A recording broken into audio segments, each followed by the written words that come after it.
Joaquin Phoenix plays a small-town sheriff in the early months of the pandemic, clashing with the mayor, his wife, and anyone who tells him to wear a mask. It might not be a premise many of us want to visit right now, but Ari Aster has no interest in giving the audience an easy time. Let's discuss Eddington.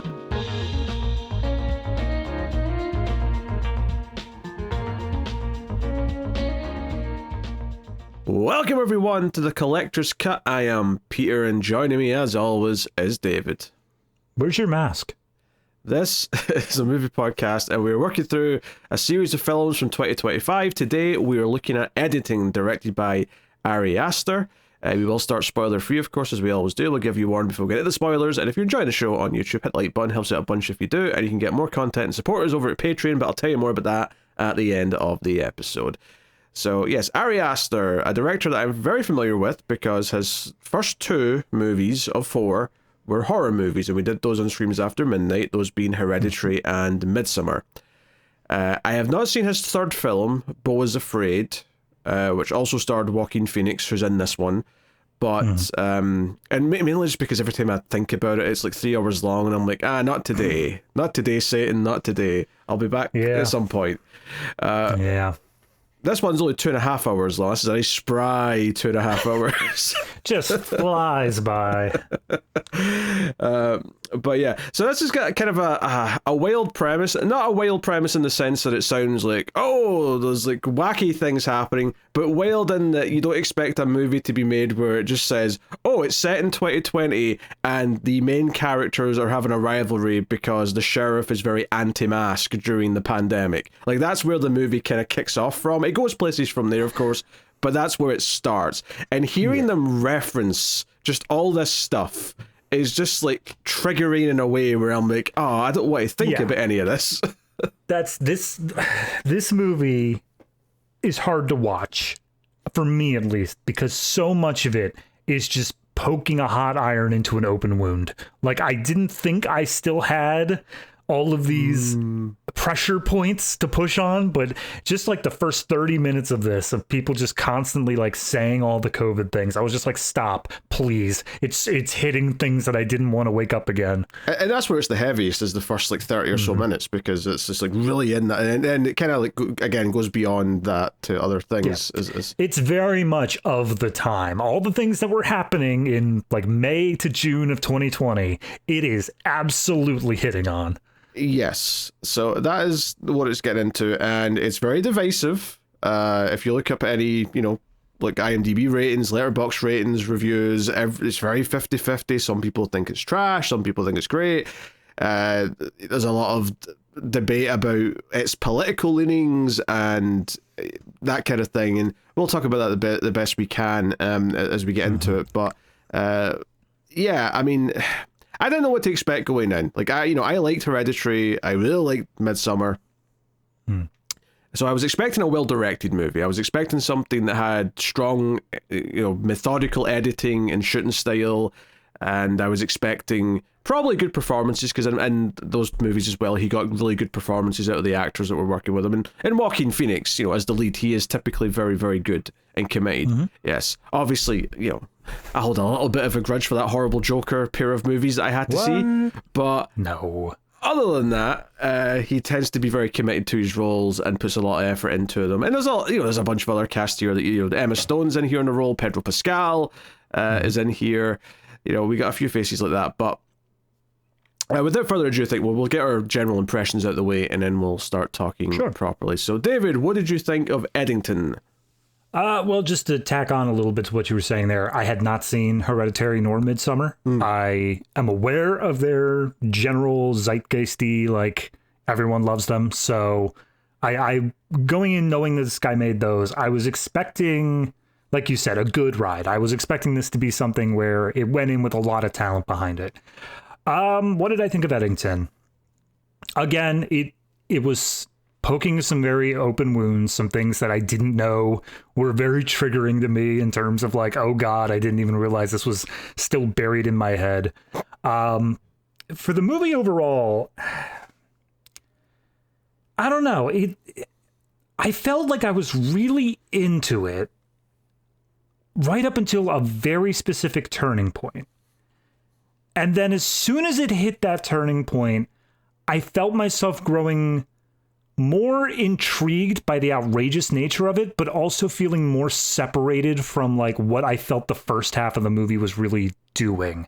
It felt like it was on a very clear track, and then all of a sudden it just bucked me off and started going crazy with it. I think all of the acting and all like the cinematography stuff is fine. It really does just come down to like, with this movie, how into that era were you? How much did you participate in all of like the COVID zeitgeist and stuff like that? Like, how much did it? I was gonna say, like, how into that era where, like, as a fan, like, you were like fond of that era. That no one's fond of that era. No. Did anyone get their fan club cards mailed to them? No. I'm the sort of things where it's very much spending a lot of time on like news programs and different disseminations of information and like all that sort of stuff. If you were terminally online during that period of time, I think this is going to hit very differently from somebody who was just kind of taking everything on the chin and just being like, yeah, this sucks, but we just got to get through it or whatever. But that's also kind of where I don't want to get too deep into it because it's a little bit spoilery. There is an inciting incident. There's a thing that this movie ostensibly opens and closes with that I think when you look at it through the lens of how we consume information and how much it is just acting as a tool and a distraction for people, it's easy to come away with this movie being a much deeper subject matter in terms of, I don't know, everything on the first viewing before I looked at it that way felt very much like nothing was permanent. Everything was just so built on just people believing it to be true, built on this idea of, well, I want it to be true, therefore it is true, and just making a powder keg out of that. But the second time around, not that I watched it 2 times, but as I thought about it after I saw this thing, that time I viewed all that stuff through the lens of like the control and distribution of information and how that impacts people and like forces them down paths. That made it a lot more interesting of a viewpoint. But again, I can't get too deep into it without spoiling things. So overall, I'd say this one is on the good side, but it's definitely more towards the middle, especially as the movie like gets deeper into it. Yeah, as I was watching it, I was like, because I thought the direction was excellent as expected, and there's particularly in the back half, the direction really starts to sing with how it frames certain things and captures certain things, regardless of how you feel where the movies went from like a story perspective by that point. Right. Sound design as well, I think, starts doing some really interesting things the more it goes on. There's some really memorable scenes for how it uses sound. Performances are very good. Like, all these things are good. But as I was watching it, and it was getting into things early on, I was like, oh, this is a bit weird having characters talk about this, and just the perspectives they're coming from. And I'm like, are we doing kind of this, are we doing this like viewpoint from behind a certain, line of the divide and what we're saying? But obviously, I knew going in it was meant to be kind of a dark comedy and be satirical. So I was kind of like, all right, let's see where it goes. Let's see like what it's actually doing. And I think the second half might have worked a bit more for me than it did for you. Purely just because I think the point is basically the way I would describe this movie, and not that I'm disagreeing with anything you said about the analysis of how we consume information and how that creates powder kegs. I think that's a big part of it. I think it's a big part of it as well, of just kind of the riffs and just the fact that no one's agreeing on anything and how to like handle a situation that they don't understand, right? And there's a couple of like symbolic things that kind of imply that. I think there's a lot of depth to this movie that will all become more apparent on repeat viewings. I do think there's a lot there to uncover, so I think it's very, very rich in that sense. But to me, this movie, in a lot of ways, is kind of about how one person who starts off in the very shallow end, which is Joaquin Phoenix's character starts off this movie by not wanting to wear a mask, right? Which is kind of on the very, very shallow end of a political side. Even though I don't really want to talk about this movie in the context of like the real world politics and the side it falls on, but it's more just this idea that it starts there, and then because he gets more revved up by different things throughout the movie, and the stuff that I do not want to say for spoiler's sake, but like it's this idea of him trying to cling to a sense of power and how that just keeps pushing him further into more and more things. So he's effectively becoming an extremist by a certain point in the movie. And I think the movie's kind of examining that from a sort of comedic side, where it's sort of like holding back and sort of look at the dark comedy of it. And you can kind of see like how absurdly the world around him seems to reinforce the ideas that he's like believing more and more of. Not because they're actually real, but just because it's kind of feeding into the conspiracy theories. In fact, his mother-in-law is a character who is, her entire character is she's the conspiracy theory nut, who is doing nothing but listening to conspiracy theories and thinks all this stuff is happening and it's constantly talking about stuff. That is her thing. So that's very much one of the themes of the movie. And it's not that our main character, Joaquin Phoenix, plays Sheriff Joe Cross. It's not like he is... In fact, if anything, he's like, oh, here she goes again. He's rolling his eyes at the start of the movie. But weirdly, it feels like some of the events he goes through by the end, it's almost like... No, I think he probably... Like, no one's had a chance to ask him, but I feel like he probably believes a bunch of this shit now based on what's happening. And, you know... so I guess I'll say it's like a weird... MAGA fever dream is I think I saw that phrase online. I saw that phrase was it on a Letterboxd review or was it on just like a regular review? I don't know, but I can't take credit for that name, but I think it perfectly describes what this is. It is a satirical look at basically that. Yeah. No, I see where you're coming from with that, and I to an extent I agree. Again, without getting too deep into the politics of it, I also like. I want to make clear to the audience that this movie doesn't feel like it takes a particular side. It doesn't like, it feels like it's not trying to do like a fair and balanced sort of thing where it's like, well, both sides have some valid points or whatever. It's kind of pointing out how futile both sides are in both of their things. It's kind of making fun of both sides equally, I guess. I'd say it skews more towards making fun of one side than the other as it goes on, but I mean, there absolutely is. But I think that's actually one of the things that is so divisive about it, is people don't like that there's any kind of like both sidesing to it, and they sort of see it as taking like a centrist stand. And I had that in my head at certain points as I was watching. I'm like, oh, is this kind of like this weird down the middle thing? But I think as it went on, it got more absurd. I was kind of like, I think I was starting to get the point of what it was doing, as opposed to it just trying to like say, oh, both sides are crazy, right? That's not be just be in the middle. Is that the best place to be? Like, I don't think it's actually saying that. I think it's, yes, obviously you can have the extreme end on the other side, both sides as well, but like I don't think that's what the movie's trying to like make as its core point. I would, again, I can't say too much without spoiling things, but I would construe it slightly as it's not saying that the middle ground is there because like both sides have good points or both sides are crazy or anything like that. I feel like it's saying like the entire game that's being played, all of this movie is just fluff and distraction for the actual real main issues. And it's basically saying picking a side in this is already a loser's bet.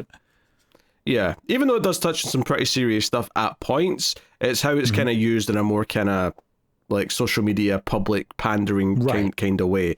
And that's the thing. You said that Joe Cross, like the sheriff, he goes down this extremist route. I would argue almost every character in this movie eventually ends up going down the extremist route. To an extent, but we see all from, like, we follow him the entire time, so we see every step of his journey, whereas everyone else kind of, you know, they'll pop back up and it'll kind of switch a little bit, or it'll change a little bit for one reason or the other. So, you know, it's kind of like showing like how things come out that are already there in a way to some extent as well, but it's you know, like there's a lot of nuance here, and I feel like maybe it's being read very at face value by some people, and that's leading to a bit more divisiveness. Now, that's not to say that everyone should like it necessarily either, because I kind of get why you wouldn't click with it as well.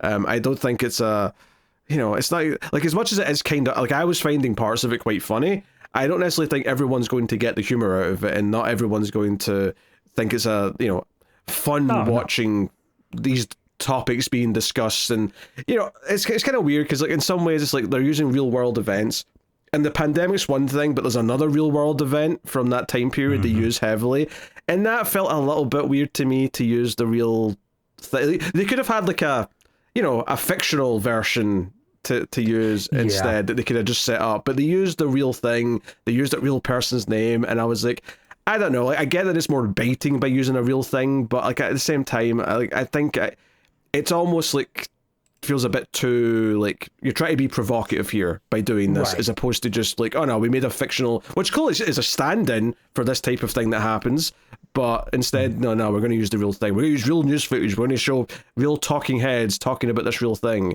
and so on. Yeah, no, it's again, it feels like for certain aspects it is too soon, almost, in a way. It feels like it's something that we as a public, like a lot of the issues they're bringing up here and a lot of the things they're covering, like, yeah, all this stuff kind of began with 2020 and it hasn't finished yet. We haven't, like, we kept piling on top of it and adding more things to the public discourse, but we've never actually fixed or dealt with the things that were brought up in this movie. So getting back to the core of it, going back to that state and being like, remember this stuff? Remember when this is all we cared about? It kind of is a sore spot for, I think, both sides, where it's like, yeah, not only are we upset we didn't deal with it, but we also have all this other stuff on top of it now, and it just feels like nothing is being done on any level. Yeah, and the way the movie ends is kind of like, and not that I'm giving them credit, because obviously the movie was made not in 2020, it was made, for a 2025 release, but it does kind of feel like it was like the omen of like the next big thing that's going to be a problem to some extent as well. And it's like, oh, okay, yep, this feels, it's definitely a movie of this time. Like, I know it's set 5 years ago, but in a weird way, it also feels like it's all about kind of like, this was what just happened, and here's like, it's leading right into what we're all talking about now, and this is a problem that's going on. So, it's just, there you go. Yeah, just to bring up a little bit of context, I'm sure it went through major significant changes. It had to have, but apparently Ari Aster had a contemporary Western script, which is ultimately what this is, contemporary Western, written before he did any of his other directorial movies. Like, this was the first thing he had. He wanted to make it his debut, but he decided to hold off, made Midsommar, made Hereditary, and then came back to this one, but like changed things up and put it at 2020 and of course, made that more modern. If he wrote a script with all this stuff in it in like 2015, I would really like someone to investigate what he knows and why he knew it. I'd like to see the shot in the background that says the lottery numbers for next week, because goddamn. Yeah. Now, obviously, he updated it and sort of recontextualized it. It makes me wonder though what that original version was talking about. If it was just as heavy with like current affairs and like social satire. Yeah, I wouldn't be surprised. I mean, when did Midsommar and Hereditary come out? When were... Hereditary was 2018. That was his first directorial 2018, movie. 2019. So, I mean, you easily could have hit a lot of this same sort of rhetoric and stuff like that in the 2016, like, early Trump days. Like, I think it probably would have still held up. That's true. A lot of that stuff isn't that different between the two. And I guess that's the other thing, is that they never really, and this kind of maybe I guess feeds into this idea we're not talking about the real problems, but they never actually really bring up that much. Like, you see the occasional sort of flyby post when they're scrolling social media or whatever, but they never actually bring up the politics of the country. They never bring up like what's going on in a presidential level. They never bring up any of that stuff. It's all just the more like, how is this current thing affecting us locally, and that's what we all care about. Yeah, and I mean, that's fair. I think that there's a recurring motif in this where you got two sides where it's like whatever is impacting everyone is impacting us. But then you have the other side that's much more focused on the smaller local level. And it's like, okay, well, we don't have to worry about that here because we're just this peaceful small town sort of thing. And it kind of feels like this, because of all the social media, because of all the stories being sent out constantly, you get this sort of leeching where the national problems come down to the local level, even if on the local level, it doesn't impact them that heavily. It is something that just kind of gets into the cultural mindset and they feel like they have to do something about it. Yeah. And of course, like this idea of like, oh, this rivalry that's kind of coming about because he's not wearing a mask, but the mayor, which is Pedro Pascal's character, he is like, hey, you have to wear a mask. It's a statewide mandate. We have to do this. Like, obviously, there's actually personal backstory here of to why they don't like each other. Like, it's not just this. This is just a new playing ground for which to have their disputes, to have their beef play out. So, yeah. which, one could argue a lot of this stuff is just an excuse to fight with someone you don't already like, and just using the new thing as a convenient reason to do so. Absolutely. I mean, by the time there's a specific character that is super spoilery to say his character arc, but there's one character that by the time we hit the end of this, I'm like, I hate the fact that this person actually exists. Like, I know that like this character actually exists out there, and I hate that it's true. Yep. Anyway, we have to get into spoilers so we can talk about the movie properly. So, I will reiterate, all the technical side of things is all very, very well done. In some ways, it might be the most impressive from a technical standpoint of the last several weeks of what we've done on the show. I think Aster's direction is very, very strong. I think that all the big moments play very well. So I think that's something that's worth pointing out before we get into the meat. Yeah, I'm trying to feel like, would I suggest people sit down and watch this movie? It is like 2.5 hours. Some people are going to balk at that just because of the length of it. I feel like, and I'm looking here at Ari Aster's IMDb, he produced Begonia. I think if you really enjoyed Begonia, you'd probably get something out of this, because it hits on a lot of similar themes. I mean, even aside from other movies to compare it to, because I mean, they're not very similar in style, right? Obviously, there's some overlap in themes, but that's about it. Mm-hmm. And Emma Stone, I guess. Yes. But I would say, if you want something, if you want something maybe a little challenging, not to understand from like a surface level plot perspective, but if you want something a little bit challenging in the sense that you actually have to think about it and think about what the movie's actually trying to put in the subtext to get what it's really trying to do out of it, if that sounds like the type of movie you want to engage with, then give it a try. You may still hate it for various reasons, but I think if you're someone who's only going to come in and like experience the surface level of it, I don't think it's going to work for you. Oh, no. No. Especially, I think that's kind of what was getting me on the first time, is like I was looking for the subtext, but I was still kind of coasting at surface level on my first watch through. And once it hit that pivot point, I'm like, what are we doing? This is off the rails. And that's when I started engaging with it, like, oh, okay, well, no, we were supposed to be doing something deeper here. Yeah, and to be fair, Ari Aster tends to have like sort of pivots in all of these movies where we go... we go. It's not always crazier per se, but it's like, oh, this is where the other shoe drops, and it's time to go down this other path. Yeah, I mean, like I said, I've never engaged with Ari director wise, so I'm not sure about that. But fair enough. This is the first time you got Ari in your Aster. I think we just got demonetized. You got Aster in your Ari. I don't know what's funnier. what way around? I'm trying to, you know how people say you just got Shyamalan? I'm trying to turn Ari Aster's name into that. Yeah. I like the in your Aster. That seems to fit better. I'm not sure if Ari works as a verb, but we'll workshop it. We'll get there. All right, I think we'll do spoiler warning then, because I think we just have to be able to bounce around and talk about the different themes and stuff as we come up to it. I don't think going through this beat for beat is necessarily going to work, just because, one, it's a very long movie, but also just because I feel like sticking with the ideas one by one is maybe a better tackle here. But I will say, and one of the big things, and I didn't have much time to think about it because I only just finished it a little bit before we came on to record. I almost do wish I had a bit more time to think about it. But the very first thing we get in this movie, before we even know, before anyone even says to the main character, hey, you need to put on a mask, because he's over the county line, so these other cops come up to the sheriff and say, hey, you got to put on a mask. Before we even get that, he's watching a video on YouTube about how, it's from like a therapist or something like that, who's saying, hey, what to do if you're in a relationship and one of you wants to have children and the other one isn't really there yet, or maybe doesn't want to at all. And that's what he's watching. And when I said earlier on about this movie all being about like the fear of losing your place and your power, right?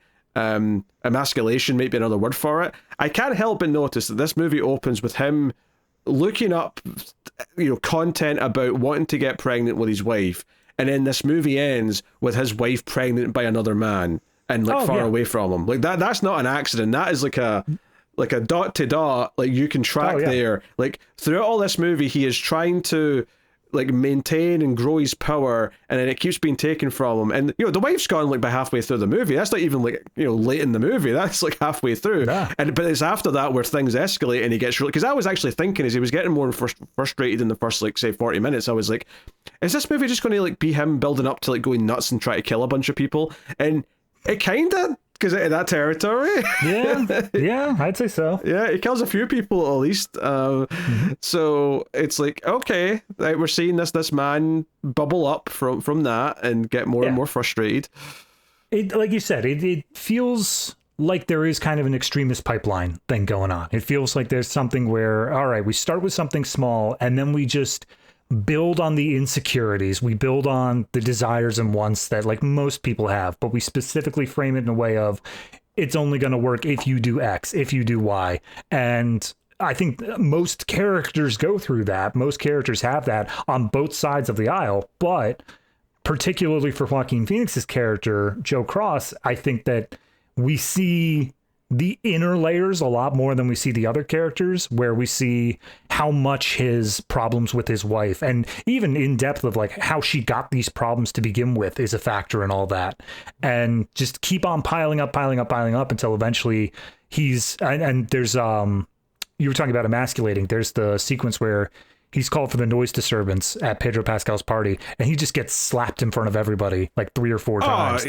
You jump into the punchline with that, because that scene is beautiful, how it builds up. We follow him over the shoulder, more or less, walking all the way from his, his SUV or whatever, going round all these party people, and he's getting closer and closer to the Katy Perry song, right? And the bass is thumping. This was like one of the scenes where I was talking about they uses the sound really well, where as he gets closer, it gets more and more thumping, where the subwoofer's going nuts, and it's it's like you're like when a car goes past, it's playing loud music, and you just sort of feel the bass is far too loud.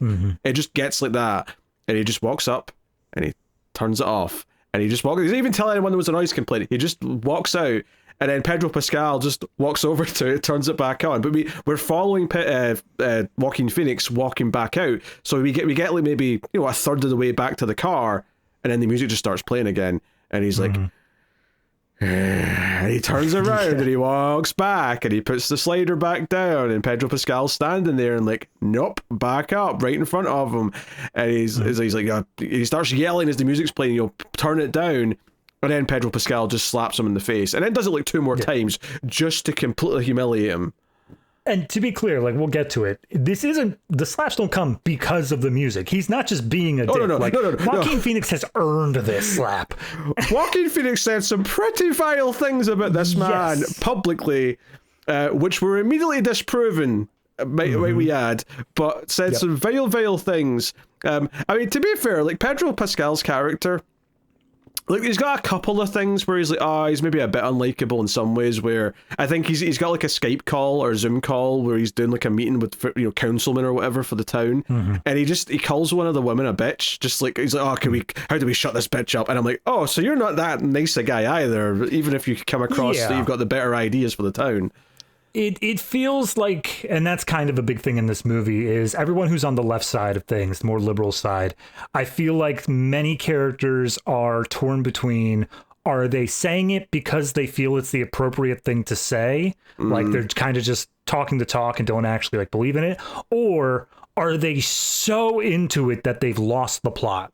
Like, are they so 100% like, I'm doing this because I have to, it's the right thing to do? And it's like, okay, but why? Because I have to. It's like, but why? Like, it sounds like they memorized the handbook, but like they're so passionate about it. Well, that's specifically the young characters, which we'll get to separately. But I mean, like, can I just so very first initial thing in this movie that kind of gets set up, and I think is the focal point with which to kind of watch this movie through if you want the deeper text, is there's a whole thing on the council and a whole thing in town of, are we going to allow a data center to open up a new location just outside of Eddington, like within our city bounds? Are we allowing them to do this? And I have so many things on the name of the center, but I feel like the context of the movie is essentially, okay, that's the issue. That's the thing that people should be caring about, because it's something that like directly affects them right here, right now. And everything else after that point in the movie just feels like it is the social media and the news cycles, distractions upon distractions of, no, don't focus on that. Focus on this other thing. And it's just piling up until by the end of the movie, who gives a shit about the data center? It gets built anyway because they were distracted the whole time. I mean, the movie basically forgets about it, intentionally so. It just kind of drifts off into the background and you don't even really think about it. Now, you can argue it's a motivation for certain things at a certain point, but it's not like at the forefront anymore. It stops being that. Like the last time it really, I think, is utterly talked about is once Joaquin Phoenix's character's decided to run for mayor and he's doing like the drive around with a microphone and he's like saying stuff. He's talking about, they're going to build he's got like a sign on his car that says, don't turn Eddington into Facebook New Mexico or something like that. That's right. And it's so funny because he's effectively coming at this argument for what we would see. Because I would say that the side that would normally dispute a data center, especially in 2026, would be the left, because the data centers are, they're AI, they're doing all these things, they're bad for the environment. But that wasn't a thing back in the 2020s, yeah. He's coming this from the other side, right? He's coming this more from the right side, even though I don't think Joe Cross necessarily even considers himself right-wing. He's just picking the side that opposes what Pedro Pascal's character wants. Pedro Pascal wants this thing built. He's saying it's going to be jobs for the community, it's going to be secure jobs, this blah blah blah blah. Our economy's going to boom because this thing's here. And it's funny because the character's leaning to the right to fight this, but obviously these days we see this issue as way more flipped around because AI is benefiting billionaires and like the leaders of corporations who want to replace people. Like the idea that a data center will lead to more jobs is like laughable in 2026 because the whole point of AI is to cut people out of jobs. I mean, I've watched tons of videos breaking that down of how it flipped around from, big tech used to be a very left-wing sort of thing because it's like, those Silicon Valley liberals or whatever. And as soon as it became a billionaire's tax break situation, it's like, oh, nope, turns out the right wing. Who would have thought? Yep. So I think that's a really smart thing that's going on in the background of the movie, because it is mostly the background, because it kind of fades away and we focus on more just why Joe is like feeling challenged. Because the very first thing that happens in the movie, in terms of like a conflict, right, is the scene we're introduced to Pascal's character, is that Joe is called to a disturbance at the bar in town. Now it's during lockdown, so most people aren't around, right? But the mayor is in there with a couple of like other councilmen or whoever, and they're having a meeting, and they've got masks on, but they're in the bar, and there's a homeless guy. Who's played by Clifton Collins Jr., who you might recognize from things. But the homeless guy's like sort of banging on the door, and he's effectively trying to get in so he can get booze. And there's like a hint of a little bit of a beef between them because the deputy's like, hey, sir, do you want me to take this one? He's like, nah, it's fine, I'll go get it. Right? So there's a little hint that there's maybe like a reason why he wouldn't want to go and deal with this one. But he goes there, and he stands out the window, and Pedro Pascal comes up to the window and says, hey, can you do something? He's like, but he's out in the street. He's like, I can't hear you through the mask. What's that? Yes, you can't hear me through the mask. Like, he's out in the street. That's your jurisdiction. You're meant to be keeping the street safe. We had to lock the door so he wouldn't get in. And they have this whole debate, and it just kind of sets up this idea of like, there was a problem, right? So this represents COVID, and the divide between sides grows wider because the two sides like turn it into a battleground where it's like, no, we're going to like get more and more entrenched on our either side of our line because we can't decide what to do. And it's not until the homeless guy actually kind of like breaks into the bar where he comes running in to tackle him. And it's really silly and funny, and he actually gets away, and the sheriff is left lying there looking like an idiot. But I mean, just to jump in there, I think that the idea of this is essentially the entire movie in miniature, where I wouldn't even say it's COVID specifically. I would again go back to like the idea of the data center, this idea of this is like something that's happening, whatever. Well, no, I'm saying COVID because that's what the rest of the movie focuses on, but it could be literally anything. COVID is just the big example of the thing from this time period. Right, but that's again, that's kind of the way that when I'm thinking about this on a deeper level, even the COVID stuff, despite how much center stage it takes, and later on we haven't mentioned, but it moves on to Black Lives Matter. I feel like the movie is representing all of that, like I said, as a loser's bet. It's a sucker's bet where it's all just smokescreen. It's all just political theater. It's not like, as much as you deeply care about these things or as important they are to you or whatever, the idea that I think the movie is trying to get across here is that you are going to have these cultural divides. You're going to have these battles. And by stoking those flames, by making these arguments take center stage, they can push through the other stuff off to the side until, whoops, now it's too late. The idea of it being, in this scene in miniature, they are talking about like, oh, why are you even having a thing? Aren't we on lockdown? And he's like, oh, I'm mayor, wherever it is. This doesn't matter to dealing with the guy who's at the door. It is entirely separate. It's just stoking up this argument until finally it becomes too late. He busts in the door and it's like, okay, well, now we both lost. Now I have to deal with the problem, and also your window's broken. It's a Russian doll thing. I think it's there to represent COVID, which is then there to represent, you know, this future data center AI stuff. Like, I think it's all layers of the same thing, basically. This is, like you say, it's a microcosm of the whole thing. It's just two people, different opinions, and nothing gets done because they're too busy fighting instead of actually solving the problem. So it's like, so that sets everything up and sets up how they feel about each other, and it progresses to, you know, he goes home, we meet his wife, Emma Stone, who's a very small part in this movie, but she's kind of like, you know, I guess emotionally, like, she feels like Joaquin Phoenix's emotional center point, like the thing that he's going to keep on coming back to keep him. Oh, that's not what level. I was. Yeah, well, no, you're right, but that's not what I was trying to say. I'm trying to describe her. Okay. She's like emotionally distant, and she's kind of like maybe a little bit broken. She's gone through trauma. Yeah, she's gone through a heavy trauma, and it's implied upon what it is in this movie. It's never directly confirmed, but we get this entire bit at the beginning with him watching this video about wanting kids, whereas she doesn't. And then as they are starting to get a little bit touchy in the bedroom early on, she pulls away, like she kind of shudders a little bit. And you get this idea that she went through something physically abusive to some extent, and she's never quite gotten over that. Yeah, but the question I have is when, because obviously he's got a version of events that he says later on, which she flat out denies, which would have been when she was a teenager. And she seemed fine from the quick snippet of the wedding video we get to see, like in that. So I feel like that was publicly, but during the Pedro Pascal, one of the major beefs between the characters is that back in the day, long before she was dating or married to Joaquin Phoenix, Emma Stone dated Pedro Pascal. And he says, not in public, just in the privacy of a normal conversation, which leads me to believe that it's true, is that she, even back then, had problems with being touched. So I think it was something from like childhood. I think it was something very far back. Yeah, and there's other hints to that as well with other characters that show up. But why I was asking that, though, is because it feels like there was a change with Joaquin Phoenix at some point. And it feels like, you know, maybe it's something that's like they're kind of getting over, and maybe he's changed his tune because her mother's now living there with them. I don't know. I felt like there was maybe something where there's like something's progressed in the marriage itself as well.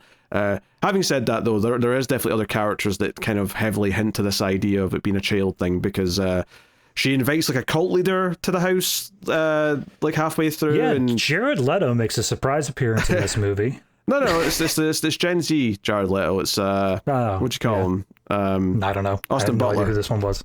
Oh yeah, that's right. Yeah, Austin Butler. Which is a little bit harsh because I don't think he's as bad as Jared Leto, but like but the character is definitely Jared Leto. The character is very Jared Leto-esque. I think that's fair to say.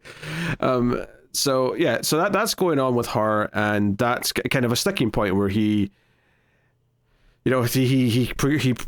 basically makes everything escalate, which then pushes her further away, and she wants to recede into other things, and then ends up befriending this, and because it keeps escalating, she ends up leaving, and she's just gone at that point. Like, she never comes back. We never get a return of her. But his meaning Joaquin Phoenix's next thing is that he goes to like the store, like the supermarket, the next day, and he tries to break up a little fight, which because someone's trying to go into the store without a mask, and the guy that works there is like, no, he has to wear a mask. It's the rule. Like, and the sheriff, and the sheriff does come across kind of weird in all these early scenes where he's like, no, you don't. Be nice to him. Let him go in.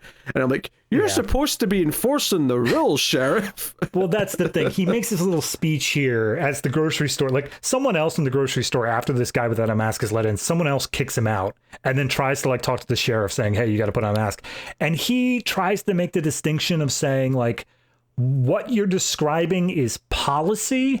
Policy cannot be enforced via legal means. If they want to make a law about masks, then they can do that. And I'm like, this sounds like some sovereign citizen bullshit, and I don't want to deal with it. There's some nice visuals here, though, where he goes into line to get into the store, because he's not there as a cop, really. He's there to buy stuff. And he, like, there's like a line outside the door, and it's everyone's 6 foot apart. And so actually, because we get this natural 6 foot apart thing a lot, this idea of like a lot of conversations being framed like an old western, like they're on either side of the frame, ends up happening, and that's kind of just a nice natural thing you can do because everyone's standing 6 foot apart at times.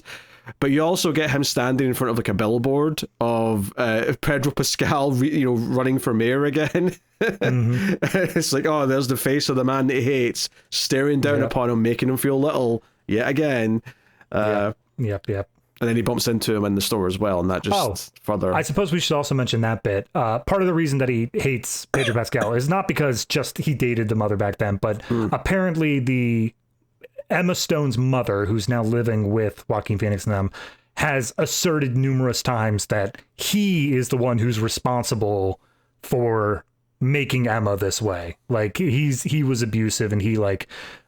later on, we get more descriptives of what he did, but essentially he blames Pedro Pascal for everything that's happened to his wife. Yeah, even though the mother, Emma Stone's mother, is definitely portrayed as a conspiracy nut immediately and is spreading, like she literally prints out Facebook posts and gives it to her daughter to say, hey, read this is happening. And that's the thing. Emma Stone starts off this movie like she's closed off, she's broken, but she's not into the conspiracy theories. Like they specifically say, like, yeah, she sends me all these things, I don't read them, and that's why she prints them off to basically force them in front of me and have me read them. But very quickly, as she, I guess, finds her entrance down one of the rabbit holes, she gets locked into it, and that's how her whole plot progresses. It's the idea that she pushes to an extreme end, but just in her case, it's finding like a cult who's all about, oh, we're all survivors of abuse, and which obviously, survivors of abuse, absolutely. Like if you want to talk to each other and get yourselves, like some group therapy or something, that sounds like a great idea. Not cutting yourself off from everyone you know and love, and like all that sort of stuff. Like that's what makes it a cult. Yeah, also the leader, like, he tells us a story about how he's the only survivor of people who are trying to, like, who released him as a child with a lot of other children so they could hunt them, and he's the only survivor. And one of the funniest moments of this movie, honestly, is Joaquin Phoenix trying to, like, gently suggest that it's hard to believe. He's like, I want to be respectful, but this is like, I've never heard of this. Like, is there any evidence to back up what you're saying about being the only survivor of this? It sounds like you're a bit of a grifter, and honestly, I think he is a grifter. Oh, absolutely. Yeah, no, this movie has like 6 or 7 people who are just like, yep, I'm a grifter. That's what it is. He's a much more likable character, I think, than most other ones in this movie. But they introduce one of his deputies, whose name is Micheal. Michael's just a normal character as far as I could tell. Like, once we get to the Black Lives Matter stuff, he is black, so they play into that a little bit. But the one thing that they keep doing for Micheal is he keeps on, as they're talking about this mayoral run, they're just like, hey, maybe we could also get the town introduced to Bitcoin. And you just see, like, every once in a while, he's just like, brings out his phone, and it's like, oh yeah, Ethereum stock is way up. It's like, God, this guy too? You've got this guy? That's the thing, though. He seems like a completely normal, decent person otherwise. It's just his one little quirk is like, oh, he's into Bitcoin. That's his one little thing. Exactly. So weird. So we've set up these characters, and after he gets out the store, he's so pissed off that he had to talk to Pedro Pascal again. He sits in his... And by the way, there's so much... That's maybe the most I've ever seen in a single movie of, like, the camera pointed at a phone screen as we watch a video be recorded, or we see social media being scrolled. There's tons of it. But he starts recording a video where he just sounds like anyone vlogging who wants to complain about wearing a mask. He's like, I've got asthma, not that you care, but you know, to breathe, and what I just saw, this is un-American, and blah, which is why I'm running for mayor. And he just announces it and posts it on Facebook, as you do. Yeah. Of course. How else would it be done nowadays? But no, I to jump on what you're saying there of how much is filmed through the phones. Obviously that's a very intentional directorial choice of how much we see revealed through screens, how much we see revealed through phones, and it's not even like, you know, I'm going to bring up War of the Worlds. It's not even like it's a screen recording like that does. It is a camera aimed at the screen, so that way you also get a little bit of the externality, and it makes you feel like, oh, okay, this is how we were experiencing it back then through our phones. Yeah, and that stuff, like, again, it thematically makes a lot of sense because we're talking about how this stuff is influencing, and it's really funny actually when you think about the fact that he announced his run for the mayor position on Facebook and then ran his campaign on, let's not turn our town into the Facebook town. Like, you know, you know, that right there. It's hypocrisy, absolutely. Immediately hypocrisy. So, and you know, we get the standoff with because he comes out of the station and he's like, oh, let's ignore all our police work. I'll get the whiteboard out. Let's talk about slogans, my deputies. Let's talk about this stuff, and let's get into all this business. So, and then that's when Pedro Pascal comes over and they have a conversation. He's like, hey, I don't want you to embarrass yourself. You know, they're standing outside. Notably, Pascal's taking his mask off for this conversation so that they can see each other's faces. And it doesn't go well, of course. No. They basically just keep on. We haven't gotten the full reveal as of yet of how Emma Stone's involvement is in this, but they keep on hinting of just like, I don't think you want to do this because of her. And Joaquin Phoenix is like, I think you're the reason that you don't want me involved is because of her. And they just keep on dancing around it, trying to like force the other one to back down. Oh yeah, Emma Stone's not happy, by the way. And part of the reason why she's not happy is because she knows that this inevitably means that people start, you know, poking around their past, looking into anything that might be going on. And she, as we've already seen, is this very kind of shy, private person who's dealing with stuff and doesn't want to have a spotlight put on her, which is all very reasonable. And Joaquin Phoenix just kind of tries to say, I'm doing it for us. I'm doing it for our future. And if you really, really don't want me to do it, we can sit down and talk. But like, I'm going to keep doing it until we sit down and talk. Oh, dear. And then somewhere around all here, I want to talk about. So let's talk about the character of Brian, right? I want to talk about Brian. I hate Brian. Yeah, Brian is. So we get introduced to some young characters, right, early on in the movie, and Brian is one of the young characters. The other guy is Eric, who's the son of Pedro Pascal, and there's a blonde girl named Sarah, and her thing is that she's a very socially justice type person, where she's always talking about causes, she wants to do protests, and things like that. And Brian seems to have a crush on her, right? He's staring at her at this like party outside, which they're not supposed to be having, and he tries to like, it looks up what book she's holding so he can come over and say a fact about it, which is the most cringy thing ever. Oh my god, I hate Brian so much. But he basically starts pretending to care about what she cares about. So later on, we see him like a post about Black Lives Matter, and he ends up going to a protest with her just on the main street of the town, and it's all a little bit cringy, but I relatively harmless to a point. But well, to point out specifically though, the protest within town we see was actually organized by Brian. Like, he was the one who was like, oh yeah, she's really gonna get into me if I take the extra initiative and like make this happen here.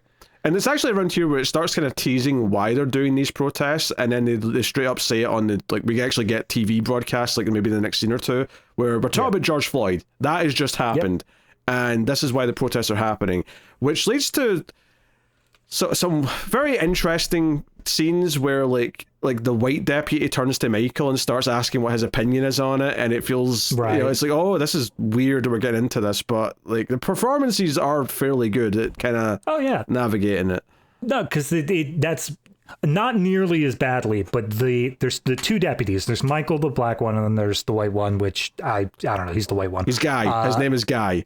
That's right. They keep on calling. He's the one who shows up on the phone every time. Yeah. Guys, his arc in this is not so much extremist, but it is absolutely, like, the Black Lives Matter is his pivot, and he absolutely comes down on the side of like, 100% racist, like the whole way. He's like, why is it, oh, look, they're coming, they're looting, they're doing all this horrible stuff. It's a war zone out there. We got to be ready for war. We got to fight back against these protesters. Cut to a few kids, teenagers with picket signs and just sort of chanting a little bit, hanging around, kneeling. Yeah. So yeah, that's very much his thing. So this was the thing that I was talking about with them bringing this in and actually using the real name and all that. I was like, did we really need to use the real person in our fictional movie? I don't know, but I feel like it would be more obvious if we had a stand-in. You know, if we had like, I think there needed to be a big event to explain why it was exploding right now, rather than just saying, oh, it's just happening across the country or whatever. Maybe, I guess the easiest way to get away with it is, like you said, every once in a while they show like a social media feed and they're scrolling that way. If they just had it pop up there and didn't really name it elsewhere, maybe that would have felt a little bit less invasive. Yeah, it's like, obviously we're talking about the real pandemic, we're talking about some things that really happened otherwise, and that's fine because they're broad things that were happening and they're not a person. This feels a little bit more, I don't know, just a bit uncomfortable because it's like, yeah.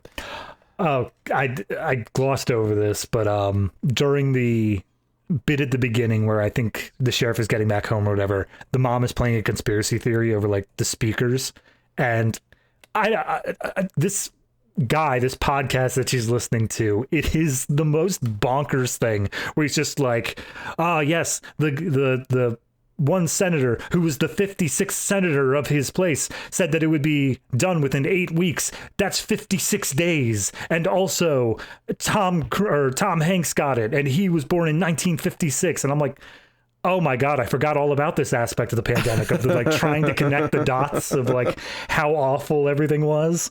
But back to Brian, right? So Brian starts getting jealous because it's clear that Sarah is maybe more into the Pedro Pascal's son, right? There's a couple of moments where they seem to be flirting or having a little kiss. Maybe because he's not a tryhard, but whatever, Brian, you do you. Not that he comes off that likable either, to be honest, but he's not. No. But he's not Brian.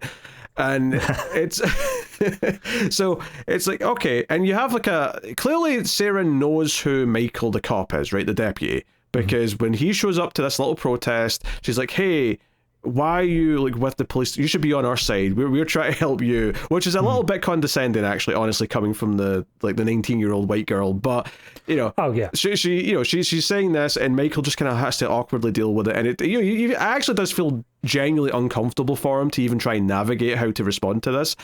But that's going on, and then other things in the movie happen, and Brian is like kind of sauntering around, he's filming things, he's giving insane speeches. There's this one of the scenes that I actually thought was really funny is right after the protest, it cuts to him at dinner with his parents, and he's basically just regurgitating things that Sarah said to him about how and I can't even remember the phrasing he used. It's just long story of like, because they're close to Native American land, he goes off on a whole bunch of stolen land and essentially ends it with like white guilt and how he is like, they need to make sure that the white people do not raise up and take the spot after this turning point or whatever. But he had like, I want to say like 3 or 4 very sort of textbook sounding terms for different like stages of this, where he's like, white this and white that, and then he eventually finished and says, but we're light years away from that'll take decades to get to that point. And the parents have just been sitting there quietly staring at him, and then the dad just says, are you, and then drops the R word on him, you're white, and then the scene just cuts away. It cuts. I love that moment, and it's very funny because well, I don't think he's been well-intentioned. I think someone who says a lot of these things is well-intentioned, typically.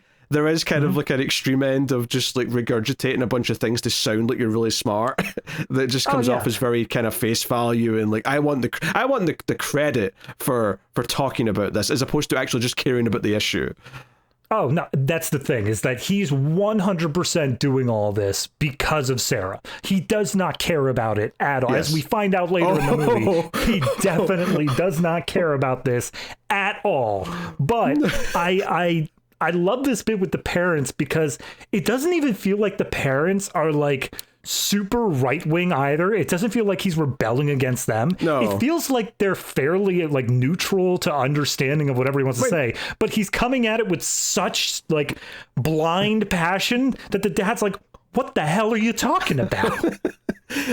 Yeah, I mean, we don't really get enough to really even know what the parents' like leanings are, right? So they could be anything, but you're right. Like, effectively, they're neutral because we've got nothing to go on, and so the dad's reaction just comes off as very funny. Like, I can imagine the most left-wing parent possible hearing this speech and being like, "What the hell are you talking about?" Just be supportive and vote correctly and shit. If this stretched, I'm glad it cut where it did. But if it stretched on for one more line, I expected the mom to like reach out, touch Brian's hand, and be like, "Is this because of that Sarah girl?" Oh, it's just there's a similar thing actually as well where like it's one of the early times once the mayor thing started where Pedro Pascal comes in and complains that they're looking at the campaign video that Pascal's made with his son and all that. Yes. And he starts whining about like the messaging and all that and saying, oh, he's doing this and that. And he's because one of the things that comes up says, oh, racial, equity, I think comes up. And he's like, oh, how is it? What is he talking about? They're like, how's he doing anything for racial equity? Right. He's just white or whatever. And then it's Micheal that turns around and goes, no, he's Hispanic. He's not white. You have to point it out to him. Just by virtue of him having the office, I guess that counts as racial equity. Good on him. All right, so yeah, that's the thing. Like, as much as like you're trying to parse what the movie's saying for that first half, there are moments where it'll just gut punch you with a funny bit out of nowhere. Oh yeah, absolutely. I that's part of what was getting me into this first half is it felt like you get the satire element of it. And especially once we get more into like the Black Lives Matter protest aspect, where this town, which is so white, like, again, there's so many white people here, but they're all this deeply impassioned. They're all feeling like, this is something that like we're marching for those who cannot speak for themselves sort of thing. But they do it so performatively. They do it so over the top that you can't help but feel like, what do they think they're getting out of this? Like, what are they actually aiming for here? Yeah. It's tough to say. Sticking with Brian, we get to, basically just skipping to his ending for the most part here, because... Well, the one thing he does right at this point, as Eric is moving in on his girl, is he sends an image of Eric and her kissing to Micheal, because he was told that Micheal was an ex-boyfriend of Sarah's, and he's like, oh yeah, I'm gonna try to get the police onto Eric and get this all broken up or whatever. Which actually is pretty baseless from everything we hear afterwards. Yes. But that's just a small plot detail. That's not really that relevant to his character. Other than I just to point out that Brian's a piece of crap. Yeah, but it that's more... Like, it has big consequences, but he's just kind of doing it in this, like, shitty way of, like, hey, hate this other guy that's going in, so get him out the picture so I can swoop in. Like, it's more just him being petty than anything else. But his big ending, though, is that when everything else has gone down by the end, and there are people, mercenaries, we'll say, who are supposedly Antifa, but I would cast some doubts on that. We'll get to all that as a separate thing, though. Joaquin Phoenix is in some trouble. And he's effectively been stabbed in the head by this point. And it just so happens, though, that some guns have dropped and Brian's able to get one of them, and he comes out shooting, and not only just shooting at the man with the balaclava and like all covered in black, he shoots him whilst filming it. He's got his phone out. He's filming this like rescue so he can get cred for it later. And with the way it smash cuts after this to, because the media are saying this is Antifa, and again, I don't believe they are, but that's what the media is going to read them as, he then is celebrated as a right-wing hero, and we see like this montage of him doing like the right-wing talk show circuit and getting a new house that he's got from grifting. He basically just becomes a giant grifter because he's realized, oh, I'm now a hero to this side of the aisle, so I'm just going to exploit it. And we get all that through a few of these videos that he posts on social media that just play at the end. This is absolutely, I think it's a Micheal something, like Rittenhouse or something sounds right to me. Oh yeah, didn't he just kill someone? Isn't that who killed? Yeah, but it's that exact sort of thing where he was like, he went out, maybe God only knows what his intentions were there, but he absolutely was turned into this right-wing figure of just like, hey, look at me, like I've got a house now, and this other girl that's not Sarah, and we built this whole image now on him being essentially a new right-wing grifter, and I hate him. I hate him so much because not half an hour prior to him going in and shooting this Antifa guy. The speech, the vigil. Yes. There is a vigil being held for, and spoilers, I guess, but Pedro Pascal. They're doing a vigil, and he gets up there and he's like, his son was a good friend of mine, and I did all this, but I don't even deserve to be giving this speech because we are on stolen land, and I am a white man. And it's like, my guy, time and place, please. I mean, it's just he is a grifter, right? He was always a grifter, regardless of the side he was on, and he's just realized that it's easier to grift this other side than it was the side that he started on. I think it's absolutely kind of just that. God, Brian, that's, again, this character, like, he exists. I've seen him around. Oh, yeah. I hate him. It feels very realistic to have this douchebag. And I can only imagine, like, I wish there was, like, a post-credit sequence where it just cuts to his parents, like, watching one of his videos at home and just looking at each other and just being so disappointed and, like, oh, what did we do? How did we mess up? This is because you called him the R word at dinner, Gerald. So yeah, he's just he's a complete man. And and we said earlier on, Emma Stone, like she ditches out of the movie with the cult leader, and we just get like a little wrap up. I mentioned this earlier, really, but like we see a little video at the end of her behind him as he's making a speech. He's still grifting, and she's pregnant behind him, and it's like, oh well, that's that. It's just the full demasculine, because again, you said that Joaquin has been stabbed in the head at this point. He's also now disabled. Like, he also is he's in a wheelchair. No longer able to move on his own. And him seeing this is just like, okay, he's lost everything. Literally everything has been taken from him now, except for the mayorship role. Yeah, which is a farce in and of itself. How can he possibly function as mayor when he can't? He feels like he can't even speak. He's just sitting there in the chair, and he has to be moved around. The mother-in-law, the conspiracy nuts, doing all the speeches and the PR. Oh my God! Sorry, I just remembered.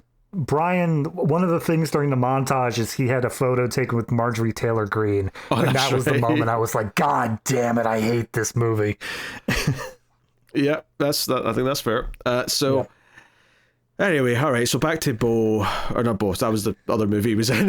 Yeah, I was going to say. Back to Joaquin Phoenix. Do you know what it is? It's because Bo and Joaquin are both very, they're both foreign names, right? So they both have kind of that, we're just going to, like, I don't even know how to describe it, just there's like a vowel sound that we don't really get out of English that are in both of them. Anyway. Yeah, no, I got you. So he is running for mayor, and he's getting more and more frustrated, of course. And I'm trying to remember if there's anything notable before the Katy Perry fireworks slap. Just to go through a couple things. There's the Black Lives Matter protest, which he is woefully underprepared to deal with. He's just like walking in, they're trying to instigate, they're trying to do whatever. He ultimately does end up like snatching some phones. And from his perspective, he's really scared of being caught on camera doing anything that looks like he's being violent or brutal.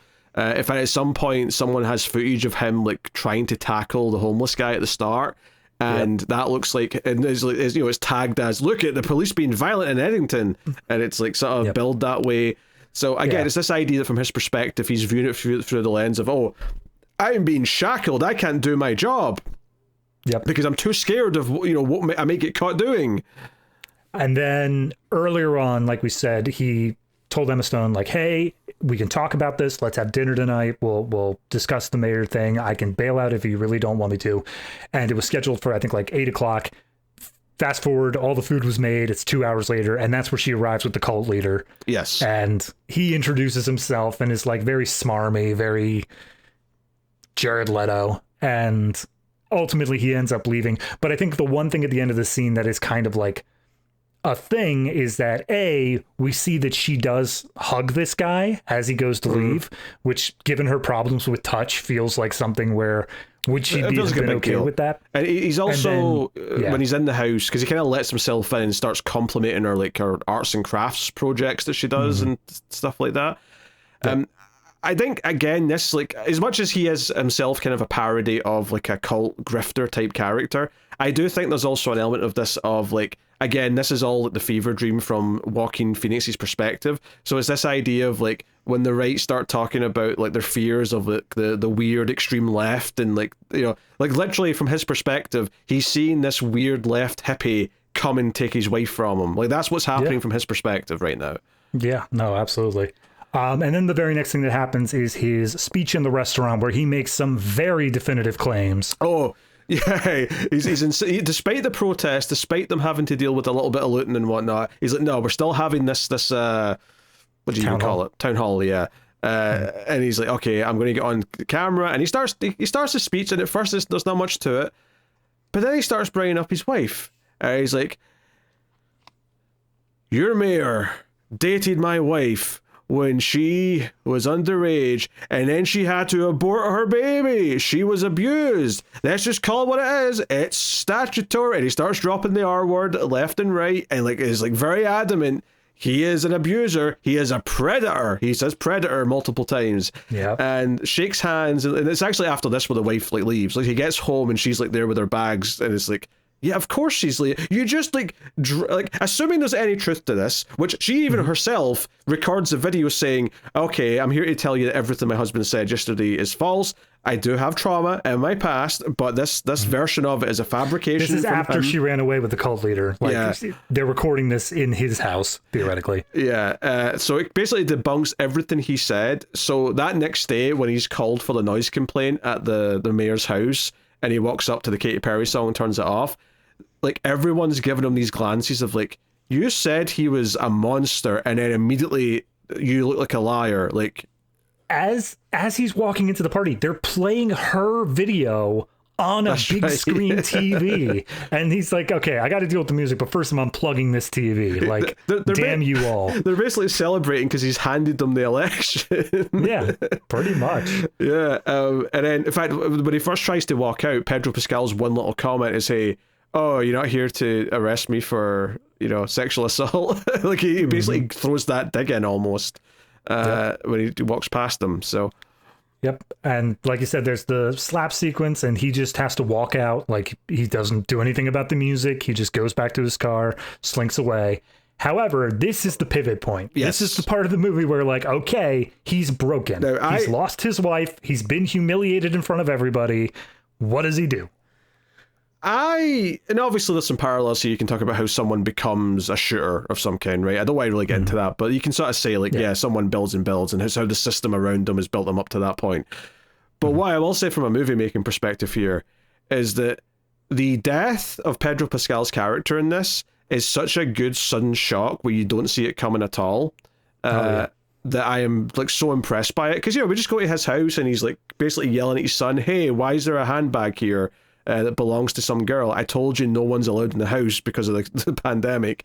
This, you know, come and talk to me. And he's literally mid-sentence when you just get the silence, like gunshot coming through the window from the behind. Window shatters behind, and then poof, squib on the chest. Yeah. Really, really good. And then the son like sort of notices, wait, why did he stop talking? And he comes out, and another gunshot happens. It doesn't hit him though. It hits like the door next to him. He misses, but then he just fires again, and he does get the kid, and he falls through the rest of the door, and like he's lying there dead. And in fairness, like right before the sequence happens, we do get a bit of the homeless guy from before has broken back into the bar, and we see Joaquin Phoenix finds that guy, lets him just walk around for a while, and then just unloads on him. That's right. Yeah. Yeah, we got a whole sequence where he like drags him out into the desert, buries him, like hides the crime, basically. Oh, you know, I'd forgotten about that almost, but you're right, because effectively what happens with the homeless guy is that it's the same scene at the start of the movie. It's the bar. He comes and finds him. The door's all shattered, and he comes in, and he just stands there watching him for like a good like 60 seconds. And this homeless guy is just blabbering to himself, and then takes out a gun and shoots him. And it's almost like, well, we're past this point now where he's just going to solve things in the most extreme way possible. And so, while it's not a surprise that he does go and try to kill Pedro Pascal's character because he's already killed someone, he's already crossed that line, it's still so effectively out of nowhere in the scene itself. Yes, and I think the other reason that it works so well as a surprise is that we have set up the stuff with Micheal. Micheal being the deputy, they've specifically shown how good he is as a sharpshooter, that he's been like practicing, going out and doing all that stuff.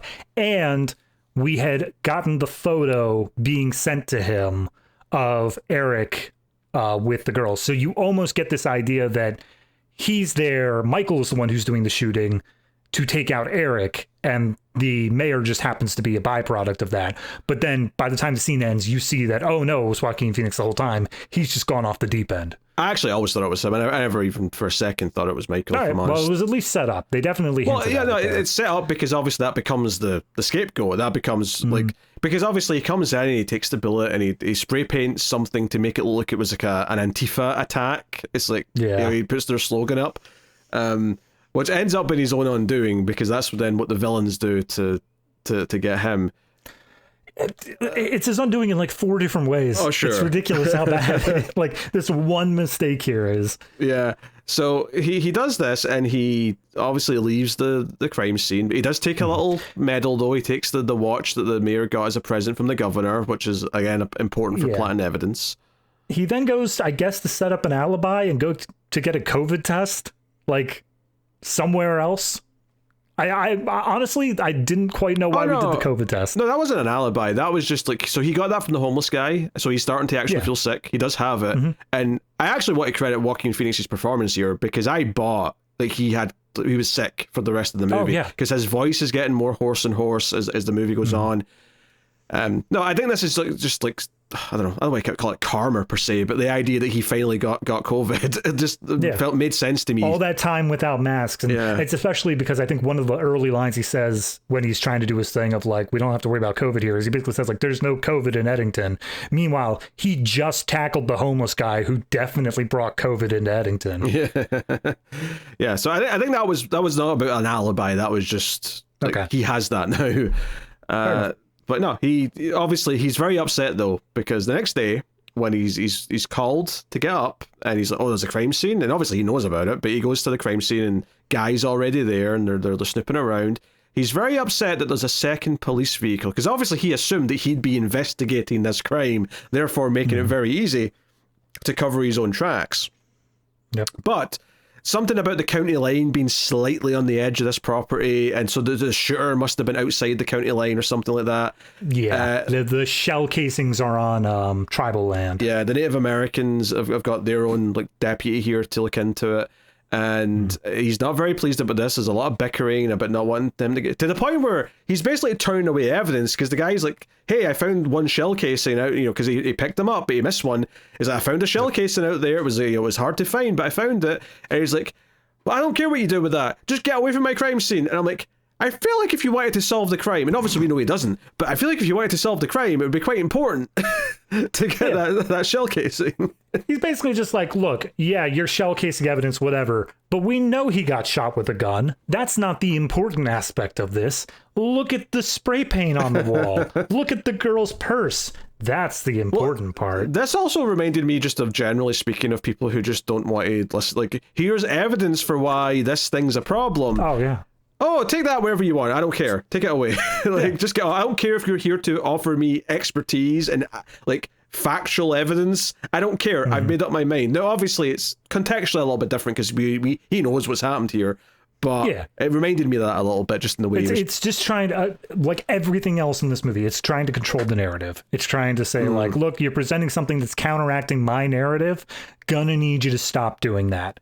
The other thing that the deputy of the tribal lands brings up is the spray paint. He's like, oh, we should look into like the handwriting on that, because those E's are very distinctive, the way the E's are done, and no justice, no peace. You're contaminating my crime scene, get out of there. And he says that right after the deputy went to open the handbag with these like ungloved, sneezy hand. And it's like, oh, Well, I guess that's contaminated already. Might as well just go in for it. Yeah, and he's like, well, whatever.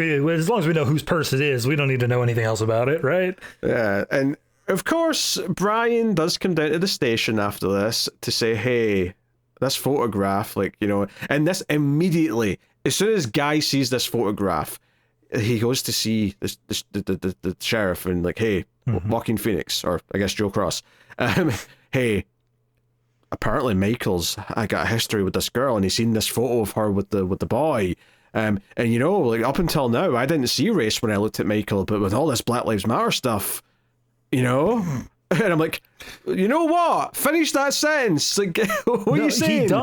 He does, because I think one of the later things is he's like, yeah, I think he might have killed the mayor for race stuff because, and I swear to God, this is his actual wording here. Because, black people see all the other minorities as people just stealing their coupons. And I'm geez. My guy. Yeah, he gets to that point. Because he kind of sort of trails off at first, though, which is what I was getting at about finishing the sentence. And then he kind of starts saying, well, is he more of a cop or is he more of a, and again, you can't even just say black person. You can't even just say it. You have to just sort of trail off. He knows he'd get in trouble for saying it, but we're all thinking it, right, guys? So we then proceed to get several bits here of them investigating Micheal, asking if he knows the girl. Can we check your Instagram messages? Can we go check your car? And of course, by that point, we find out that the sheriff's planted the watch thing in his car. Plus, he conveniently had Micheal go practice with that gun that was used for the murder to incriminate him further. And they even get the Native American police officer to search the car, so it's an impartial third party. Because when he suggests that Guy do it, Michael's like, whoa. I'm not giving permission for him, right? Get someone who I don't... because I don't trust him. Right, I'll take someone that I don't know, but I definitely do not trust him. Which I love the fact that I think the deputy's name is Butterfly. He's like, Butterfly, get out of my scene. I don't want you here. You're not involved in this. And then the moment he's needed, he's like, all right, fine, bring in Butterfly. Let's do it. You'll get involved. The moment it's convenient. However, Butterfly clearly is a smart cop because he is paying attention to a bunch of stuff here. And when they take him in, because they basically arrest Micheal here and throw him in the tank. Butterfly's over at the reception and he's looking over at the whiteboard that says slogan ideas for the campaign, and he sees the handwriting and he's like, he sees the E in ideas and he's like, wait a minute, I have to go and check. And he bolts out of there, and Joaquin Phoenix just grabs his stuff and gets in his car and starts chasing him to see what he's up to and see where he's going. And he sees him go back to his own house. He sees him talk to his mother-in-law.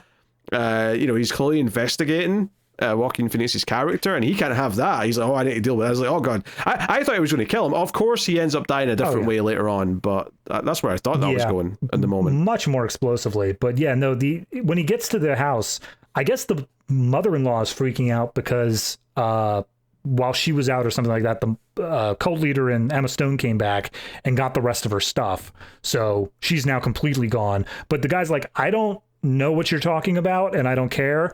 I just want to know if you have a gun in the house. Is that something that we can look at? And I don't even know if we get an answer to that scene, because I think he gets called back by Guy because a whole bunch of stuff has gone down at the... there's a dumpster fire. It's kind of the inciting thing that leads to more. Yes. Now, somewhere around here, though, there's a quick scene in a plane, right? Yes. There's a quick scene in a private plane, which has a ton of, we'll call it just Antifa, paraphernalia, right? Flags, badges, that kind of thing, signs, right? But there's also other weird signs here. There's a symbol in the plane which is a hand holding a globe, as if it's this feels more like the powers that be than it does do you mean to tell me Antifa have private jets they're flying around in to do their tactical hits? I don't know. That's the thing. So this is where the movie, this was all triggered because Joaquin Phoenix does a press conference after the murder saying, this was done by Antifa people, and, I dare you, Antifa, to try anything in this town again, because all these people love their guns, and they'll be sleeping with their guns tonight and all that, and that's what triggers the plane shot.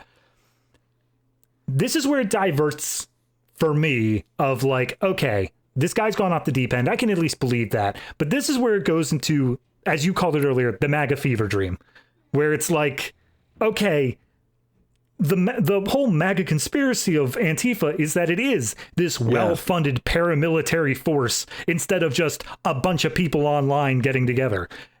And I'm trying so hard to deal with this movie in its terms of like, okay, we're setting this back in this period. We're treating things very realistically. We're treating things as they happened.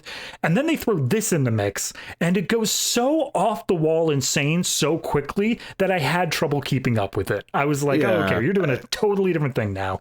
Yeah, well, I mean, I think from his perspective, it is like he just believes this is Antifa, so he thinks he's like fighting this one-man war. He thinks he's Rambo taking on Antifa, whereas this implication to me is that because the mayor was the one making this deal happen with the data center, he was the one getting all this in play.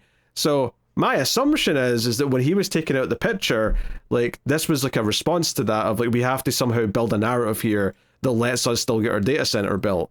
So I'm not saying the company building the data center per se is the one that like sent these people in, but I think that the idea in general of like, you know, the powers that be that want that to happen are the ones that are doing this. It's not, you know, this is just made to look like Antifa, but it's very poorly, you know, executed. I'm trying to go back to the early and later shots of the movie that showed this company and seeing if I can find like a logo. Because you're right, it does, the globe itself has very much like a data sort of feeling to it. So it might be related to that.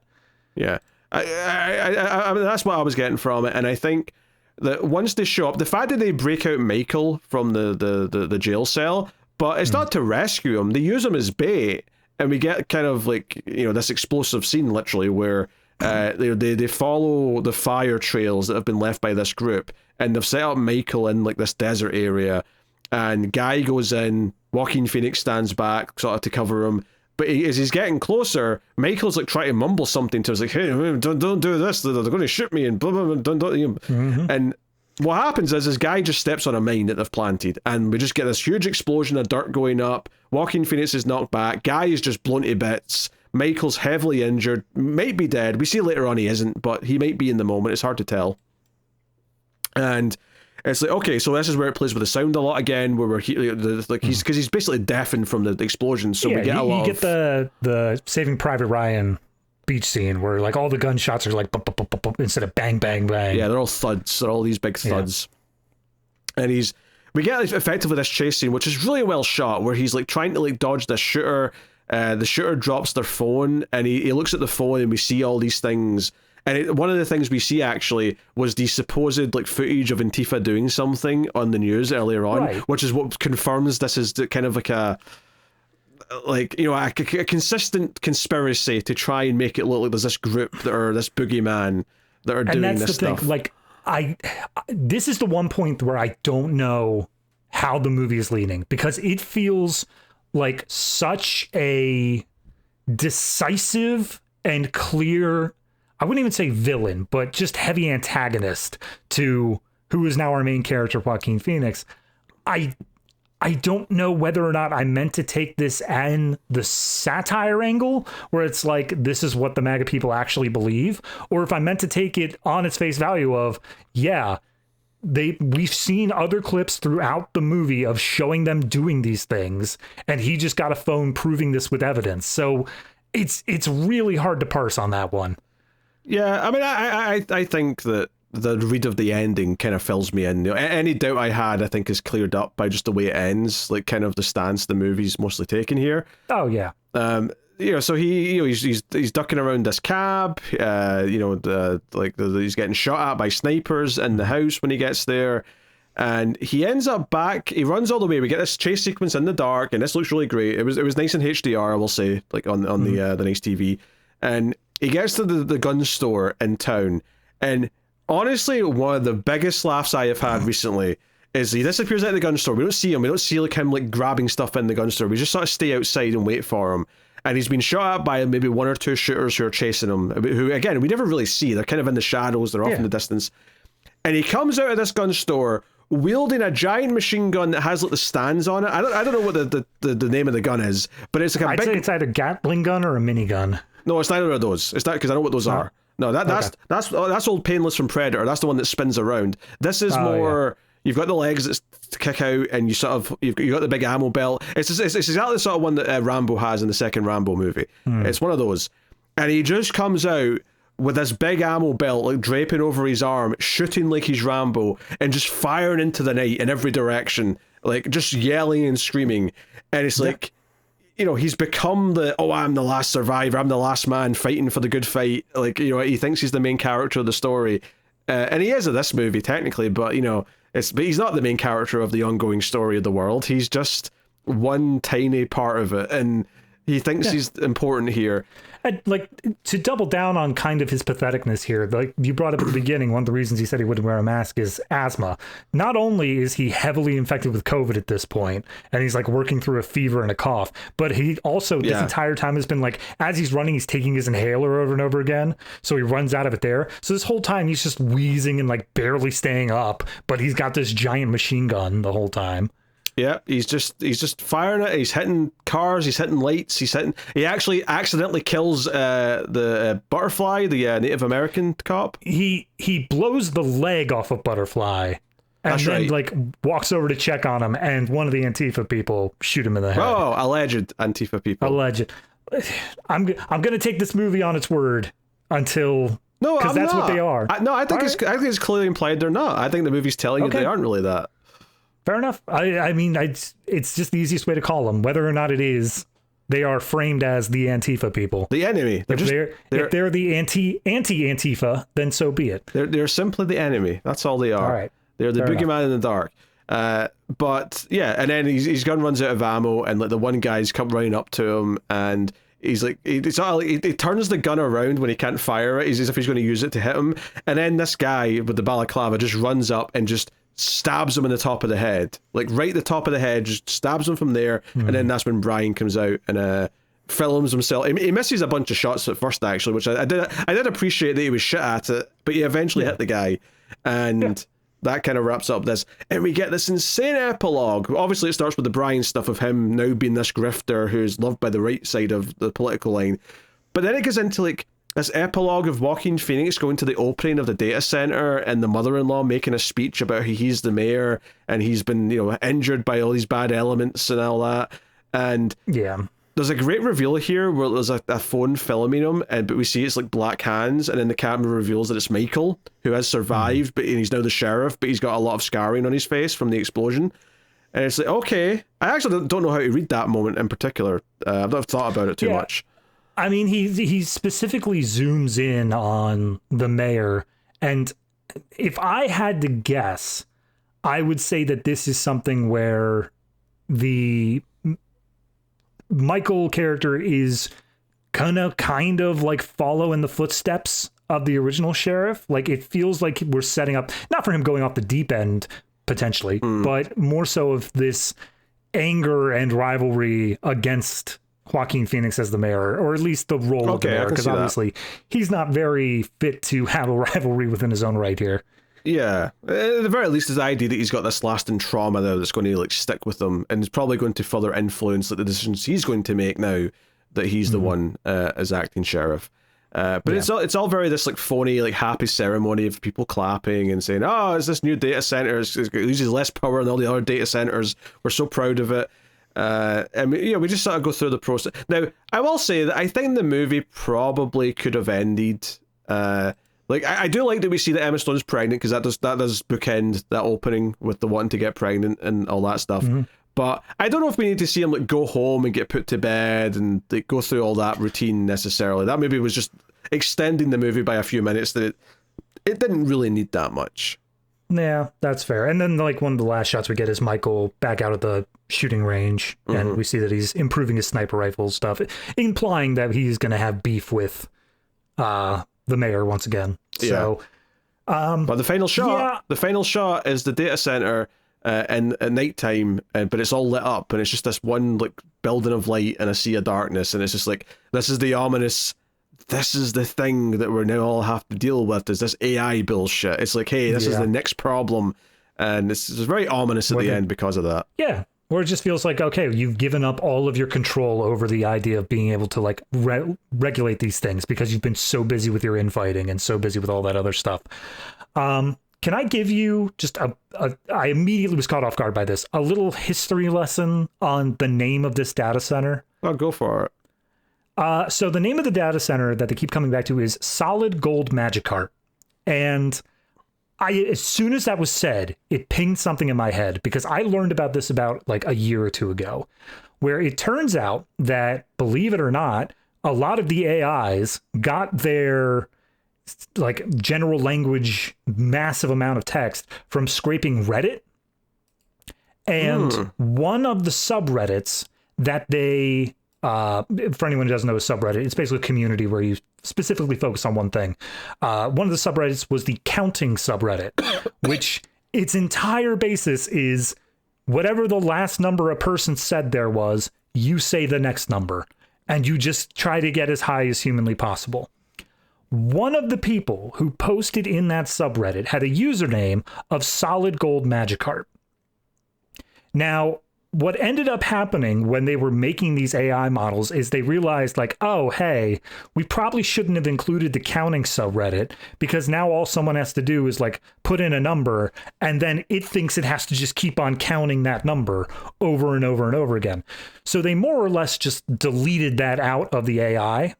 They just removed that after the training was done, but they left in the term Solid Gold Magikarp. And because of that, in early versions of GPT, if you were to say the word Solid Gold Magikarp, it would essentially freak the AI out because it thinks it should start counting, but when it looks for it, it finds a bunch of deleted files. And it just results in this massive, like, gulf of information that ruins the AI. That's interesting. Yeah, they kept on. I was just like, Solid Gold Magikarp. That's such a strange. Why would you have a Pokemon name in the middle of your data center? And then, like, it just twicked in my head. I was like, wait a minute, I learned about this. That's just a neat get. It's so funny because this movie is obviously talking about things that were more relevant 5 years ago for the most part, but this just looming idea of the data center and the AI future, and it feels like oddly even more relevant than it otherwise does because of this looming thing at the end where it's like, oh, this is the next thing and we're all going through it right now. It's not the only thing, but it's a big thing that's going on right now that we're all kind of dealing with. So yeah, absolutely. Yeah. So honestly, like, to go back to the initial question of like, how did I feel about this movie? Because I never really answered if I liked it or not. It's like, honestly, I wasn't that sure. Like, the first half of the movie was making me laugh, but I felt kind of weird about how it was tackling some of the issues. I think I definitely like it a bit more once I thought about it a little bit. And we were talking about it and talking about how it's kind of trying to poke at certain things and kind of go through these ideas, and it may even actually work better on a rewatch once you've already got all these ideas in your head and you can view it all through the lenses of which we have discussed. But at the same time, there was a little bit of turmoil sort of trying to like get into the flow of it. But I can't deny that certain sequences were exceptionally well directed from a suspense point of view or from a cinematography point of view. Like those things are it's like, scattered throughout the whole movie. There's just these really good sequences from all these various technical and acting and directing skill levels, which are just off the charts.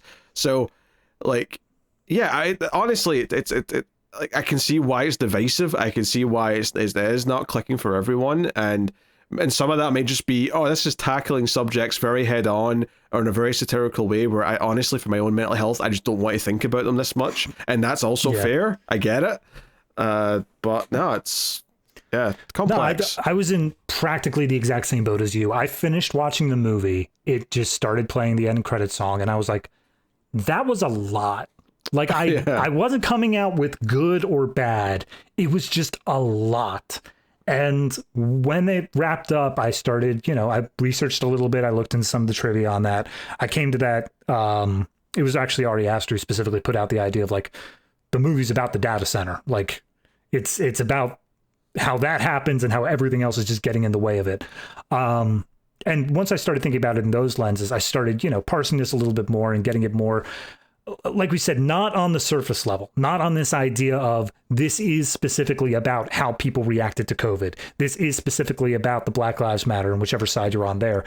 I think that this is much more in depth about the way that we look at this information, the way that we take this in, and we feel this need to drive in our heels and like make this our identity and make this something that we feel so passionately about, even if it's not something that like is going to impact us. If it's not something that is like that we deeply feel passionate about, we just feel like we should feel passionate about it because of what we're exposed to.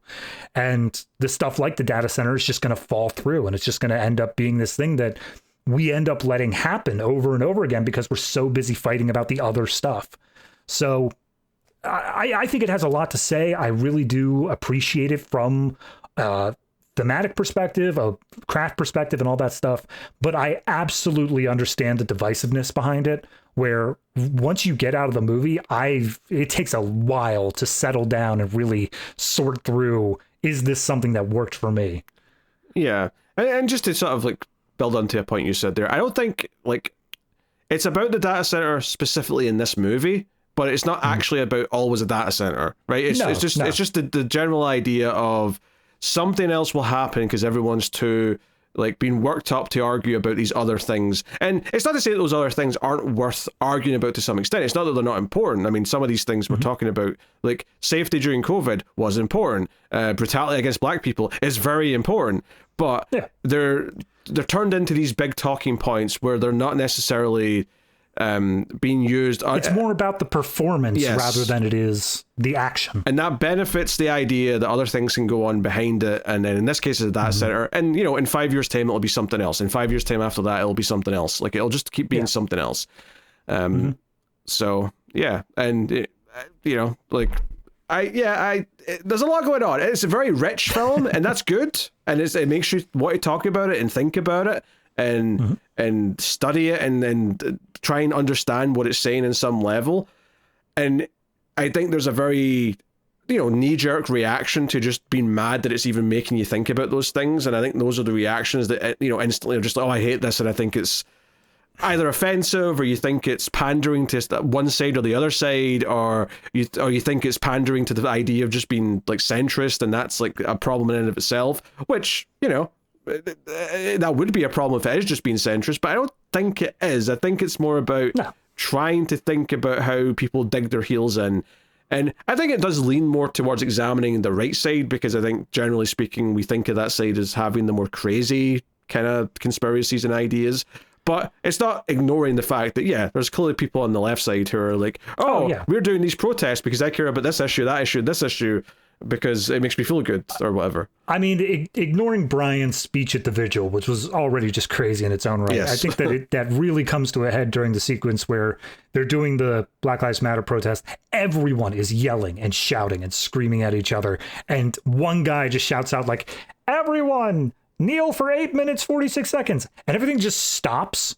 Everyone just kneels. And of course, that's related to the George Floyd thing. But then you have the one guy who's standing there and he's like, on the verge of blubbering, where he's just like, I don't know what I can say. I just know I need to say something. And I'm like, yeah, that's pointing out just the pure performativeness of the left-hand side of things as well. Yeah. So, you know, I think it is something that can be tough to get into, especially with wherever you sort of land politically, how you feel it's portraying something, unless you start thinking about what it's trying to say about how it's showing the thing. And that's something to keep in mind as you watch.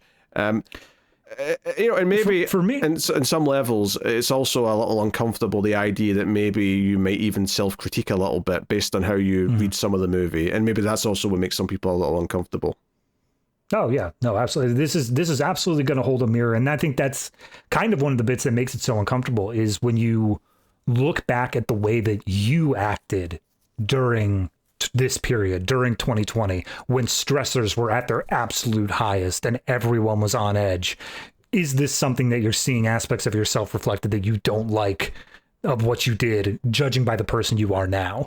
And I think that that's a valid critique, but of course, the idea that you would be uncomfortable with it now is a sign of growth rather than stagnation and being locked into those ways. Yeah. But, you know, challenging movies are good. They don't necessarily always make for the most simplest, entertaining, or rewatchable movies, but that doesn't mean that they don't have some kind of value and in our art in the more truest sense of it in a lot of ways. So yeah, yeah. Honestly, it's tough. And honestly, what rating I'm going to end up giving it here in a second, I have no idea. Hopefully, when we do the Patreon section for the ratings rundown, that'll help me try and quantify it a little bit. But yeah, that's smash cut. That's Eddington. All right, David, what are you rating Eddington out of 10? I think coming into this review, I was thinking a 7. Okay. I was thinking, it's good, but it does have that divisiveness, and I don't feel like I really had moved past that by the time that we had started this review, regardless of how much I think that viewing it through a different angle helps it. Talking about it, though, I do think it has moved up a little bit. So I think looking, especially at other things we had done this season, it's not the lowest we've done by far. But I also don't think it's one of the highest either. So I think I'm going to give it a very solid 8. And it's a very well-made film. It's got a lot of talent, both in front of and behind the camera. It's got a lot of good themes to talk about. But I do think it's something that perhaps muddles its own message at a couple of points. And we can try to explain that away. But I think there are just tiny little flaws to it that keep it from being like something as amazing to me as One Battle After Another was, with dealing with somewhat similar themes. Yeah. I think I like it more after talking about it and thinking about it than I did as I was watching it. So, I mean, if you see that as like a big critique of the actual watching experience, anyone listening to this, then by all means, read into that what you will. But I can't deny that there's a lot to discuss. I can't deny that the satirical elements are there, and it's very good from like a visual direction point of view, and just lots of other technical and acting abilities and things like that. Like it's got all the ingredients, and it feels like it's a challenging film that's saying something. And it's funny that some of the people who maybe do just sort of react to it as being, to either one side or the other, or centrist, and finding it kind of despicable because of that. It's funny that it's almost missing the point the movie's trying to make. And I'm not saying those people aren't getting the point and are dumb or whatever, because I can kind of see why you would read it that way. But I also feel like the way I was reading it was like to sort of critique how all these characters are reacting to all this information that they're getting. And just to sort of put a final point on it, like, we talked about Joaquin Phoenix killing the homeless guy, going back to that opening scene where it's like, oh, the homeless guy is the problem they're not solving because they're too busy debating and like arguing how to deal with things. Like, it gets so late to deal with them that he's already in the place, and like he's completely failed to solve the problem, that his only solution is to nuke the problem from existence. Right. Which begs the question then, how do you solve some of these other problems if you get to the point where you have to nuke them from existence? Yeah. And that's not a healthy, most extreme option. Yeah, it's not a healthy solution to anything. So I think there's a cautionary tale in here of sorts, but I think you have to be able to read it. Yeah, I think you have to be able to take it from the movie, and it doesn't just spell it out to you. So it's tough. But I didn't rate any of the individual elements on the ratings rundown low. The lowest number I gave out was a 7.5. So inherently, I think I have to be at least handing it an 8 as well. Okay.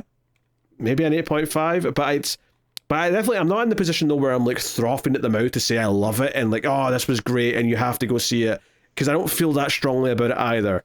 But it definitely is worth it if you want to have a film that's a little bit challenging. It makes you think about what it's saying to actually get the most out of it. So I'll give it the 8, but it's a complex 8 out of 10. Yes. Which is fair. It's a complex film. To come into this and say like, oh yeah, no, everyone's going to give this an 8. Like, no, clearly check anything that rates this movie. It's going to be more towards the middle than us. Yeah, because I do think this is better than Train Dreams. And I rated it higher than Sorry Baby, because Sorry Baby had, some great things in it, but also some negatives for me. I think this was maybe just like a little bit more of a like director's movie, I guess, because it has all these bigger scenes with all this like really sort of stylized direction at points, and I guess that just appeals to me a little bit more. But But, you know, regardless, there you go. That's Eddington and our ratings. But I suppose we have to decide if it makes the cut. I'd say yes. I mean, it's an 8 for both of us. I think that's obvious makes the cut. Yeah, like I said, the one that we gave a cut above to, and I can't remember how enthusiastic you were joining me in this, but one battle after another. I think this is beneath that. I agree. Yeah. In general, because it's very comparable. You've got like these big social themes to it, but this one just feels a little bit lesser than across the board. Yeah. I don't really like that phrase, but I get the gist of what you're saying. Right. You know, I think it's, you know, it's tackling some subjects from a very different and more satirical angle. I mean, there's satire in one battle after another, but it's the straight plot of that movie is a lot more easy to get into and like sort of enjoy as a sort of thrilling plot, whereas this doesn't quite do that in the same way, even though it does get thrilling once shit hits the fan. So yeah, one battle after another is also very much more black and white. There's a lot less wiggle room in terms of grays. But there is a villain in that movie who is absolutely the villain. Here, everyone's kind of partially a villain, and that's you know, maybe a little tougher to get your head around. Yeah. So, all right, there you go.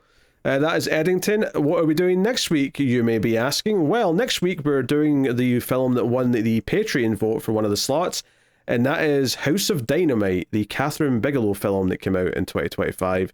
So we will be looking at that next week on the Collector's Cut. So look forward to that. And of course, if you weren't aware, we also have the Atomic Cinema Experiment, our sci-fi movie podcast, also on the same YouTube channel, or you can find it as its own podcast feed. But we've been doing some stuff on there. We did Pitch Black recently. We did Colossal. We did a movie called Mind Warp this week. But next week we'll be looking at Project Hail Mary, a big new release. So if that sounds of interest, you can go check out that.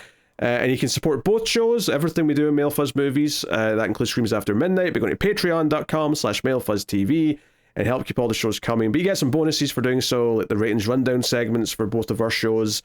And you get even more streams. And we've got a monthly show that me and David do called Extra Reels, where we review some of the worst movies ever made.